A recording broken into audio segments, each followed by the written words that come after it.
Selamat datang di Beetle Channel, semoga kita bahagia. Jangan lupa subscribe, like, komen dan share agar channel ini semakin berkembang.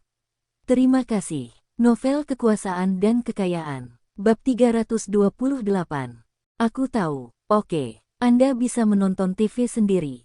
Dalam waktu kurang dari 2 menit, Ku Yun Xuan tertidur. Dong Suebing merasa lega dan mengambil ponselnya dari meja di samping tempat tidurnya. Dia menutupi dirinya dengan selimut dan menelepon ibunya untuk memberitahu bahwa dia aman. Dia tidak berani membayangkan bahwa dia dirawat di rumah sakit lagi.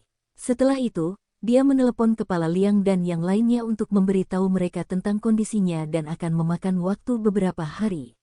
Liang Chengpeng telah mendengar tentang Dong Suebing yang tiba-tiba pingsan tadi malam dan menyuruhnya beristirahat di rumah sakit.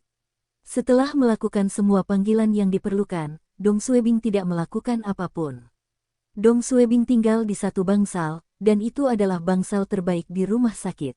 Bangsal ini dilengkapi dengan kulkas, microwave, dan TV LCD 26 inci. Dia menyalakan TV dan melihat apakah ada berita yang memberitakan tentang pengeboman kemarin. Tapi mungkin para petinggi telah diperintahkan untuk menutup-nutupi kejadian ini, dan berita hanya menyebutkannya secara singkat. Beberapa gambar lokasi ledakan terungkap, dan kontribusi Dong Suebing disebutkan. Hal ini cukup normal di Tiongkok, karena kejadian ini melibatkan pemimpin daerah, dan ini sangat sensitif. Tidak lama kemudian, Ibu Dong Suebing menelepon dan memarahinya melalui telepon. Dia seharusnya melihat berita dan mencari tahu apa yang terjadi. Dong Suebing tidak berani membantahnya dan tetap diam. Sekitar 10 menit setelah Ibu Dong Suebing menutup telepon, Ibu Xie Huilan, Han Jing, mengucapkan terima kasih. Sebelum Dong Suebing dapat mengatakan apapun, telepon telah diberikan kepada orang lain. Itu adalah Sekretaris Komite Partai Kota Beijing Xie Guobang. Sekretaris Xie hanya mengucapkan 2 kata. Terima kasih. Dong Suebing terkejut dan dengan cepat berkata bahwa itulah yang seharusnya dia lakukan. Setelah menutup telepon, Dong Suebing merasa lega. Manfaat dari kejadian ini sangat signifikan. Sekitar tengah hari, 2 perawat memasuki bangsal dan ingin membawa keluar untuk beberapa pemeriksaan. Dong Suebing segera meletakkan rahang di lehernya, dan para perawat melihat Ku Yun Xuan tidur di kasur tambahan. Mereka menekankan suara dan mendorongnya keluar dengan kursi roda. Sekitar pukul 19.30, Ku Yun Xuan bangun. Dia duduk dan terkejut. Xiaobing, jam berapa sekarang? Mengapa langit gelap seluruhnya? Jawab Dong Suebing. Sekarang hampir jam 8 malam. Jika kamu masih lelah, tidurlah sebentar lagi. Ku Yun Xuan mendecakkan pinggangnya dan mengenakan mantel. Kenapa kamu tidak membangunkanku? Bagaimana hasil tesnya? Setelah menanyakan beberapa pertanyaan kepada Dong Suebing, dia pergi mencari Dokter Dong Suebing dengan buku catatan kecil untuk mencatat apa yang boleh dan tidak boleh dilakukan untuk Dong Suebing. Sebelum jam 8 malam, Xie Huilan tiba. Xie Huilan memasuki bangsal dan menyapa Dong Suebing, sebelum keluar bersama Ku Yun Xuan. Bagaimana kondisinya? Ku Yun Xuan menjawab dengan lembut. Dia baik-baik saja. Hasilnya sudah keluar, dan semuanya normal. Xie Huilan bertanya, berapa lama sebelum dia pulih? Dokter mengatakan bahwa dia akan pulih lebih cepat jika dia tidak merasa gelisah. Ku Yun Xuan menghela nafas dan melanjutkan. Tetapi psikologi mengatakan meskipun kondisinya pulih, tekanan mentalnya tidak akan hilang dalam semalam. Dia membutuhkan waktu lama untuk pulih. Dia tidak boleh gelisah atau cemas, dan kita tidak perlu khawatir akan kambuhan lagi. Xie Huilan mengangguk. Kalau begitu, kita tidak boleh membiarkan dia gelisah atau cemas. Aku tahu. Ku Yun Xuan menjawab dan kembali ke bangsal bersama Xie Huilan. Dong Suebing terkejut. Apa yang kalian berdua diskusikan di luar? Dong Suebing masih takut dia menderita penyakit mematikan. Xie Huilan membukakan matanya dan bercanda. Kami sedang berdiskusi bagaimana kami akan menangani Anda setelah Anda keluar. Haha, rambut di belakang leher Dong Suebing berdiri. Apa yang akan kalian lakukan denganku? Xie Huilan duduk di tempat tidur dan berkata, kami akan mengikatmu dan menghajarmu. Setelah itu, kami akan membuangmu ke jalanan. Bagaimana keadaannya? Dong Suebing langsung menjadi pucat. Ku Yun Xuan panik. Jangan dengarkan kakakmu Xie. Dia hanya menanyakan kondisimu, dan kami tidak membicarakan hal lain. Jawab Dong Suebing. Beri aku pukulan yang bagus. Aku mungkin akan merasa lebih baik jika kalian berdua melakukan itu. Mengapa kamu masih membicarakan hal ini? Ku Yunsuan menatap Dong Suebing. Kamu masih muda, dan masih terlalu dini bagimu untuk membicarakan pernikahan. Kami tidak akan mengungkit masalah ini lagi dan berhenti menyalahkan diri sendiri. Saat kita berkumpul, saya belum menjelaskannya dengan jelas, dan Anda salah memahami maksud Mes. Sie, kami berkata bersalah. Jangan menanggung semua kesalahannya, mengerti? Dong Suebing tidak berpikir seperti itu, tapi dia tetap mengangguk. Sie Huilan tersenyum dan memandang Ku Yunsuan. Oh, aku masih belum tahu bisnis apa yang kamu lakukan. Jawab Ku Yunsuan. Xiaobing dan saya memiliki perusahaan lelang di Beijing. Kami mengadakan lelang barang antik. Meskipun saya katakan bahwa kami telah membangun perusahaan ini bersama-sama, tetapi Xiaobing lah yang menyediakan modalnya. Dia memiliki bakat dalam memilih harta karun dan perjudian batu dan bahkan lebih baik dari para ahli yang kami pekerjakan. Sie Huilan tertawa. Kamu sangat mampu. Dong Suebing merasa bangga dan berkata, apakah kalian semua memujiku karena membuatku merasa lebih baik? Ku Yunsuan sambil bercanda mencubit pipi Dong Suebing dengan ringan. Apakah aku berkepala besar? Dong Suebing memutar matanya. Sie Huilan tertawa. Dia tidak bisa dipuji, hahaha, semakin banyak kamu memuji, semakin besar kepalanya. Kemarin, kedua wanita itu bertarung satu sama lain secara agresif. Namun hari ini, keduanya bercanda bersama. Dong Suebing memandang Ku Yunsuan dan Sie Huilan. Dia segera merasa lebih baik. Tiba-tiba pingsan mungkin juga baik untuknya, karena dia tidak pernah bisa membayangkan Sie Huilan dan Ku Yunsuan duduk bersama dengan damai. Ini hanya bisa terjadi dalam mimpinya. Dong Suebing tiba-tiba tidak mau pulih. Ia berharap kondisinya bisa bertahan setidaknya hingga 20 tahun.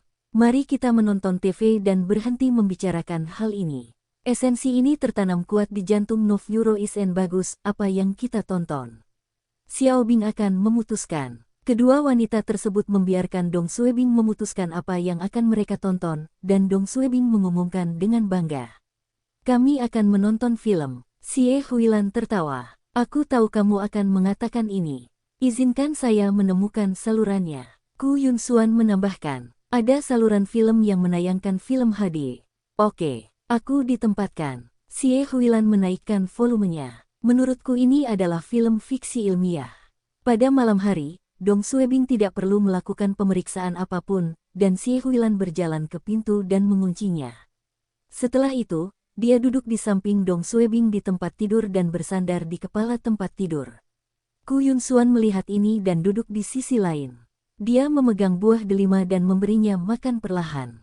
Dua wanita cantik berada di sisinya, dan Dong Suebing merasa dia berada di surga. Kemarin sangat buruk, dan hari ini, Dong Suebing telah tiba di surga.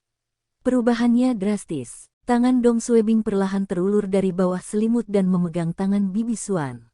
Bibi Suan tidak mengatakan apapun dan mempererat cengkeramannya di tangannya. Tangan kanan Dong Suebing juga mengulurkan tangan dan memegang tangan Sie Huilan.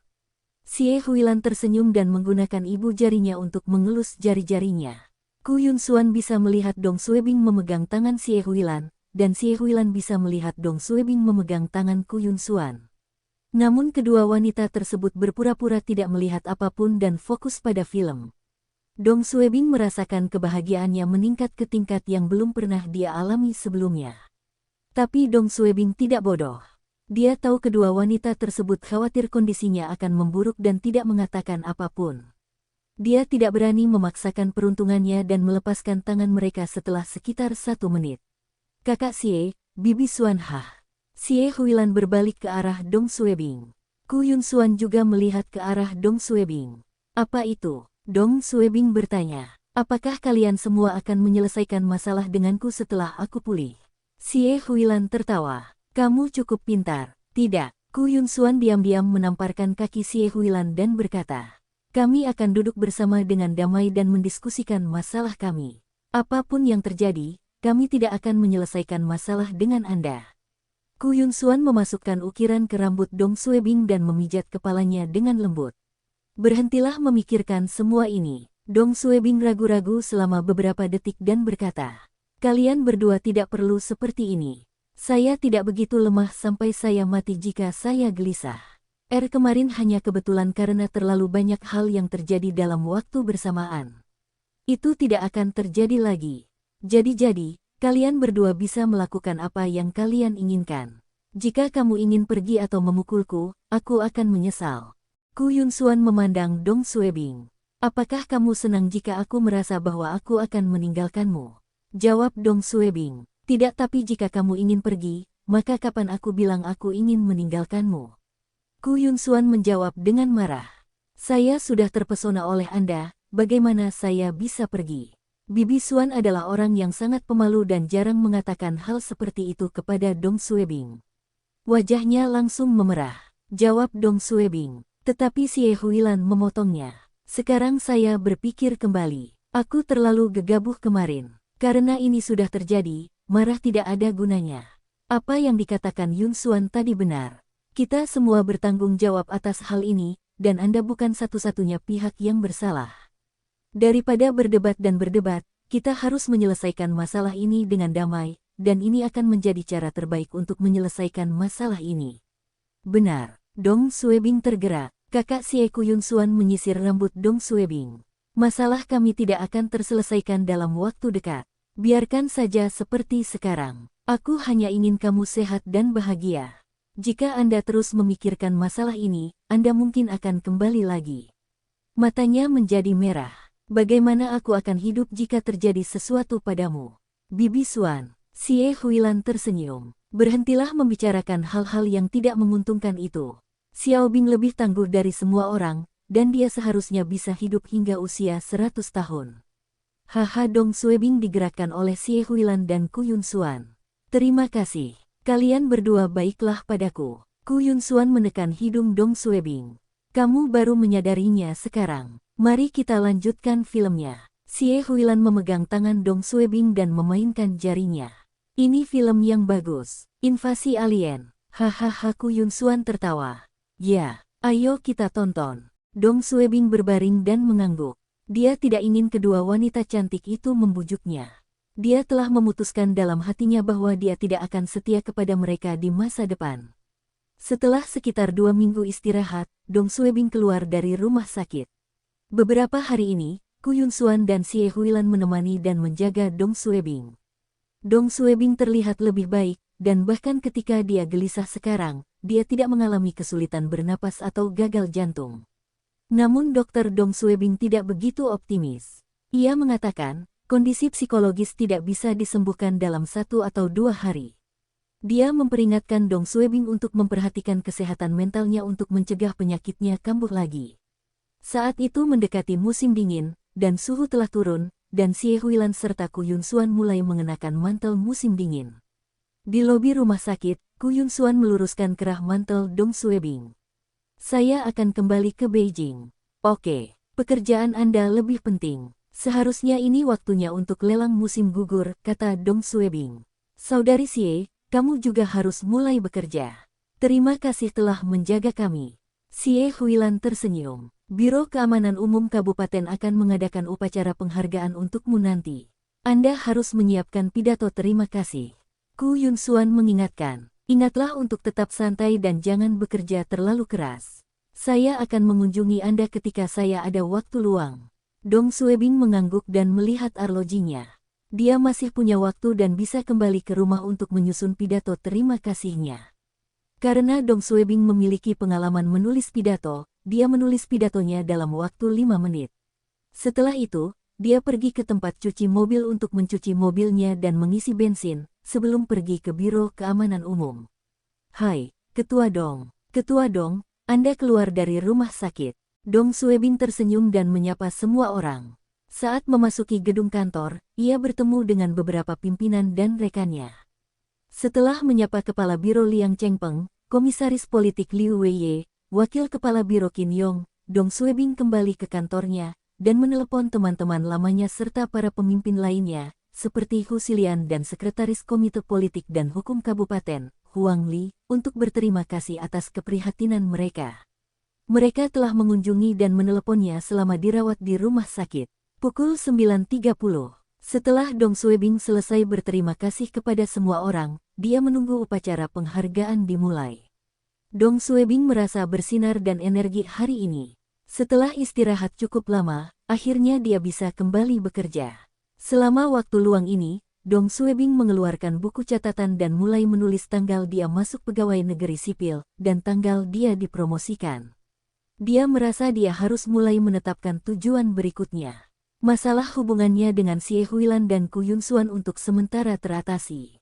Mereka tidak memaksanya mengambil keputusan apapun, dan mereka punya waktu untuk memikirkan masalah hubungan mereka. Mungkin suatu hari nanti, kakak Xia atau bibi Xuan akan memutuskan untuk meninggalkannya demi pria lain, dan itu mungkin hal yang baik. Yang perlu dilakukan Dong Suebing sekarang adalah menetapkan tujuan untuk kariernya. Beberapa bulan lalu, Dong Suebing telah menetapkan targetnya pada kepala SC. Tujuannya sekarang masih sama. Dong Suebing ditempatkan di Kabupaten Yantai selama lebih dari 6 bulan dan telah mencapai banyak prestasi luar biasa. Dia akan mendapatkan satu penghargaan prestasi kelas 1, 2 kelas 2, dan kelas 3 sekaligus dalam upacara nanti. Ini merupakan prestasi yang tidak dapat diperoleh kebanyakan orang setelah bekerja sebagai pegawai negeri selama puluhan tahun. Fondasinya kuat, dan resumenya semakin tebal. Apabila wakil kepala biro dengan prestasi tersebut telah bekerja selama 3 tahun, maka ia akan diangkat menjadi kepala seksi. Tapi Dong Suebing baru memasuki pegawai negeri sipil selama lebih dari 1 tahun. Akan sangat sulit baginya untuk dipromosikan. Masa percobaan wakil kepala bagian adalah 1 tahun, dan masa percobaan Dong Suebing belum berakhir. Promosi dengan persyaratan luar biasa sulit didapat. Pertama, seseorang harus mempunyai poin politik, dan kedua, dia harus memiliki koneksi dengan atasan. Dong Suebing telah memenuhi kedua persyaratan tersebut, tetapi Xie Huilan baru saja dipindahkan dan hanya menduduki kursi kedua di kabupaten tersebut. Sebagian besar anggota komite partai kabupaten adalah pendukung Xiang Daofa. Bahkan jika Sister Xie membantunya, peluang keberhasilannya akan rendah. Prestasi Dong Suebing cukup bagi seseorang dengan pengalaman 2 tahun untuk dipromosikan. Tapi itu tidak cukup bagi seseorang yang bahkan belum melewati masa percobaan untuk dipromosikan. Itu terlalu sulit. Dong Suebing membaca beberapa laporan, dan memikirkan informasi para pemimpin kabupaten. Wakil Kepala Biro Eksekutif Hui Guo telah mendapatkan 2 penghargaan kelas 2, dan 4 penghargaan kelas 3 beberapa tahun ini. Prestasi Wakil Kepala Biro Gong Zongwen hampir sama dengan Hui Guo, hanya saja ia hanya mendapat prestasi kelas 2. Bahkan Qin Yong, yang baru di kabupaten, telah mendapatkan 4 penghargaan prestasi kelas 3 selama bertahun-tahun mengabdi. Dong Suebing bukan satu-satunya yang mendapatkan penghargaan prestasi. Dia tahu tidak praktis baginya untuk dipromosikan sekarang. Akankah Dong Suebing menyerah? Tentu saja tidak. Dong Suebing punya rencana. Setelah tahun baru Imlek, masa percobaan wakil kepala bagian Dong Suebing akan berakhir, dan dia dapat dipromosikan. Pada saat itu, Dong Suebing akan lebih mudah mendapatkan promosi dengan persyaratan luar biasa tanpa masa percobaan. Jika dia bisa mendapatkan hasil yang luar biasa lagi, peluangnya untuk dipromosikan akan lebih tinggi. Hasil yang luar biasa bukanlah prestasi kelas 3 atau prestasi kelas 2. Dia membutuhkan prestasi kelas 1 lainnya. Dong Suebing memikirkan hal ini dengan hati-hati. 2 pahala kelas 1 dan 2 pahala kelas 2. Bersambung, terima kasih telah menyaksikan dan mendukung channel ini.